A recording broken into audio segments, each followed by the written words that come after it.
Certaines personnes se lèvent tôt, s'efforcent de s'entraîner, essaient de mieux manger, mais leur corps continue de perdre de la masse musculaire et ne semble pas réagir comme avant. La raison peut se trouver dans les toutes premières décisions de la journée. Lorsque l'organisme se réveille, il a besoin de nutriments spécifiques pour sortir de l'état de dégradation et activer le processus de construction musculaire.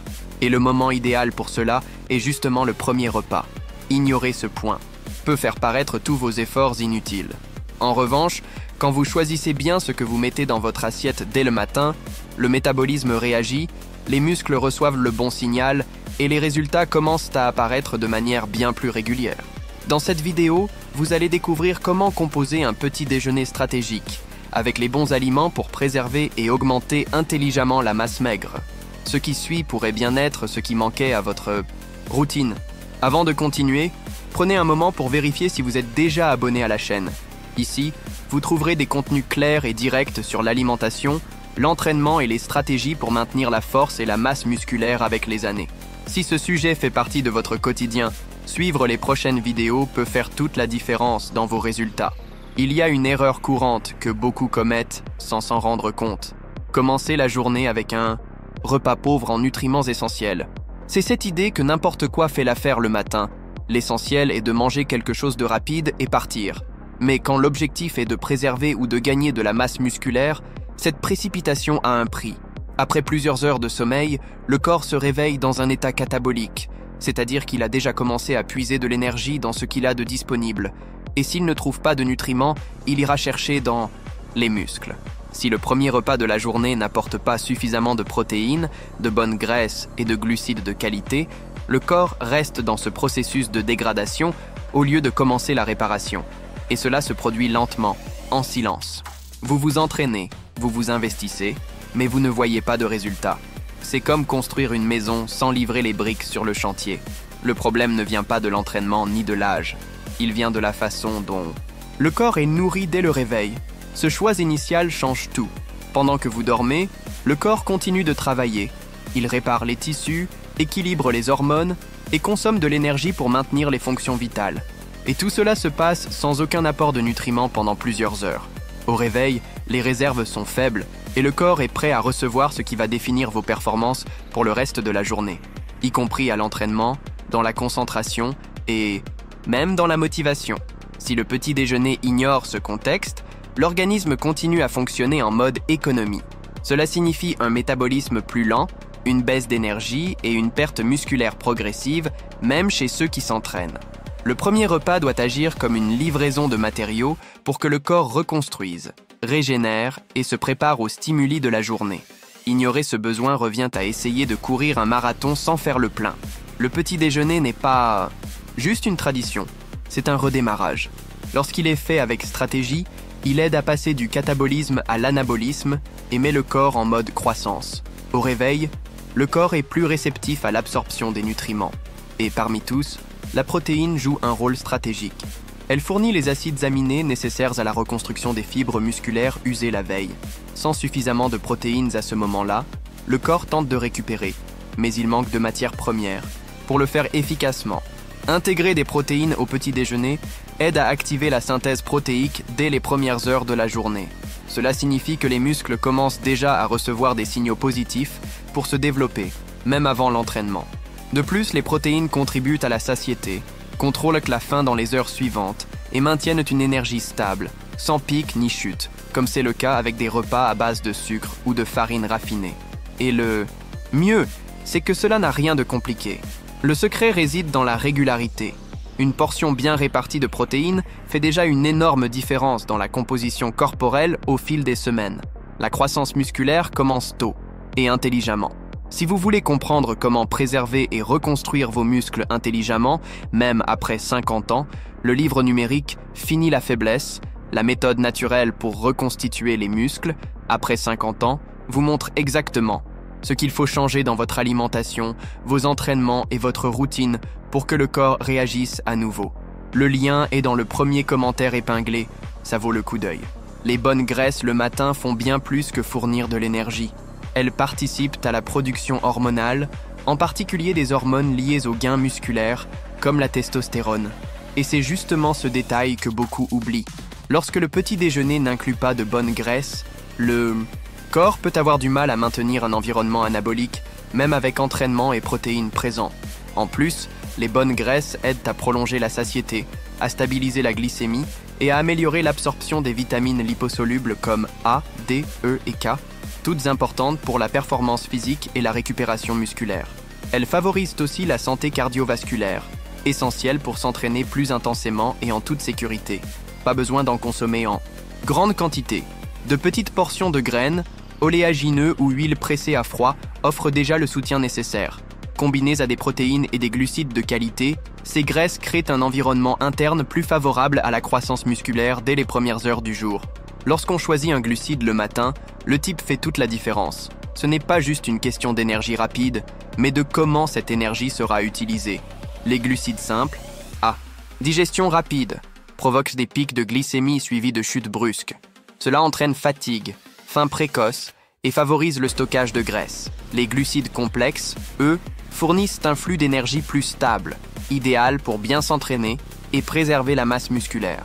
Ils maintiennent le taux de glucose équilibré, aident à la concentration et soutiennent le métabolisme sans surcharger le corps. De plus, lorsqu'ils sont combinés à des protéines et des bonnes graisses, ces glucides renforcent la réponse anabolique du repas. C'est une combinaison intelligente, qui nourrit sans excès. Le secret réside dans le choix de sources complètes, riches en fibres, qui, en plus de nourrir, aident également à la digestion et au contrôle de l'appétit. Une base énergétique solide le matin améliore non seulement la performance physique, mais prépare aussi le corps à construire et préserver les muscles plus efficacement. Beaucoup de gens associent les fibres uniquement au bon fonctionnement intestinal, mais en réalité, elles jouent aussi un rôle important dans la construction musculaire. Lorsque le système digestif fonctionne bien, le corps peut mieux absorber les nutriments provenant des aliments, en particulier les protéines, vitamines et minéraux essentiels à la récupération et à la croissance musculaire.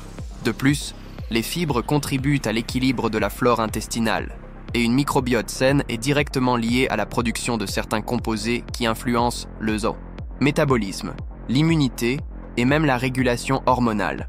En d'autres termes, ce qui semble être un simple nettoyage interne a en réalité des effets beaucoup plus larges. Consommer des fibres solubles et insolubles le matin, présentes dans les fruits avec peau, les graines et les céréales complètes, favorise la satiété, contrôle la glycémie et optimise l'environnement interne pour l'anabolisme. Il ne sert à rien d'avoir un repas riche en protéines si l'intestin n'est pas prêt à les absorber. Construire du muscle passe aussi par l'intérieur et commence avec un intestin bien entretenu. Quand on parle de gagner du muscle, beaucoup pensent immédiatement à des suppléments coûteux ou à des repas très élaborés. Mais en réalité, un petit déjeuner efficace peut être simple, accessible et rapide à préparer. Le secret réside dans la combinaison équilibrée de protéines, glucides complexes, bonnes graisses et fibres. Le tout en portions adaptées au corps, sans excès ni carence. Une bonne composition peut inclure une source de protéines comme des œufs, un yaourt protéiné ou un shake à base de protéines isolées. Pour une énergie à libération lente, les céréales complètes ou les tubercules cuits sont excellents. En complément, une petite portion de fruits à coque ou de graines aide à maintenir la satiété et apporte des graisses saines. Et pour finir, un fruit riche en fibres et en micronutriments. Ce type de petit déjeuner nourrit réellement le corps. Il ne fait pas que prévenir la perte musculaire, il crée aussi les conditions idéales pour la croissance tout au long de la journée. C'est un repas qui continue de vous aider, même plusieurs heures après avoir été consommé. Certains aliments paraissent inoffensifs, mais nuisent, et beaucoup, à ceux qui essaient de gagner de la masse musculaire. Une erreur courante est de commencer la journée avec des produits ultra transformés, riches en sucres ajoutés, en graisses artificielles et en additifs chimiques. Ces ingrédients provoquent une inflammation du corps, perturbent les hormones et compromettent l'absorption des nutriments vraiment importants pour la croissance musculaire. Un autre problème réside dans les aliments qui provoquent des pics de glycémie, suivis de chutes brutales. Cet effet crée un cycle de fatigue, de faim précoce et de difficulté à maintenir une énergie stable. Au lieu de nourrir le muscle, le corps passe en mode défense, stocke de la graisse et ralentit le métabolisme. Les produits industriels, vendus comme rapides ou light, cachent souvent exactement ce qu'il faudrait éviter. La règle est simple, plus un aliment est artificiel, moins il sera bénéfique pour ceux qui s'entraînent. Un corps fort commence par le choix de ce que vous mettez dans votre assiette, et savoir quoi exclure est aussi important que savoir quoi inclure. Les compléments ne sont pas magiques, mais utilisés stratégiquement, ils peuvent amplifier les résultats, surtout le matin, lorsque le corps est plus réceptif aux nutriments. L'un des plus recommandés à ce moment est la protéine isolée, comme le whey. Elle est rapidement absorbée et aide à interrompre le catabolisme qui se poursuit après le jeûne nocturne, en apportant des acides aminés directement aux muscles en récupération. Un autre complément utile est la créatine. Bien qu'elle agisse avec un usage continu et ne dépende pas de l'heure, la consommer au petit déjeuner avec des glucides favorise son absorption, car l'insuline facilite son entrée dans les cellules. De plus, les vitamines du groupe B, le magnésium et la vitamine D, jouent aussi un rôle essentiel, intervenant dans la production d'énergie, la contraction musculaire et l'équilibre hormonal. L'idée n'est pas de transformer le petit déjeuner en pharmacie. Il s'agit plutôt de comprendre que certains compléments, combinés à un vrai repas, aident le corps à mieux répondre à l'entraînement et au quotidien. C'est de l'optimisation, pas une substitution. Aucun repas, aussi bon soit-il, ne remplace le bon stimulus. Le petit déjeuner prépare le terrain, alimente le corps, active les hormones et apporte les nutriments. Mais c'est l'entraînement qui indique au corps ce qu'il doit faire avec tout cela. Sans exercice, en particulier ceux qui sollicitent la force et la résistance, l'organisme n'a aucune raison de construire plus de muscles, même s'il est bien nourri. C'est comme livrer des briques et du ciment sans commencer le chantier. La bonne alimentation fournit les outils, mais c'est vous qui mettez tout en mouvement, avec constance et intensité. C'est pourquoi le repas du matin doit être lié à un vrai programme d'entraînement qui défie le corps avec progression et technique. S'entraîner à jeun ou mal alimenté peut fonctionner dans certains cas spécifiques, mais pour la majorité des personnes qui veulent développer, dessiner ou maintenir leur masse maigre après 40 ans, l'idéal est de s'entraîner avec de l'énergie, et cette énergie commence dans l'assiette. Corps bien, nourri, entraînement bien fait. C'est ce duo qui fait toute la différence. Vous comprenez maintenant pourquoi le petit déjeuner ne peut pas être traité comme un simple détail. C'est lui qui détermine si le corps va continuer à se détériorer ou commencer à se construire vraiment. Et là, une question importante se pose. Incluez-vous une bonne source de protéines dès le premier repas de la journée? Si cette vidéo vous a aidé à repenser la façon dont vous commencez votre journée, laissez un like. Cela permet à plus de gens d'avoir accès à ce type d'informations et aide la chaîne à se développer. Et si vous voulez continuer à apprendre sur la nutrition stratégique, la construction musculaire et comment garder la force avec les années, jetez un œil aux autres vidéos de la chaîne. Beaucoup de contenu a été pensé pour ceux qui ont passé les 40 ans et veulent de vrais résultats. Profitez-en aussi pour vous abonner et ne pas manquer les prochains contenus. À bientôt dans une nouvelle vidéo.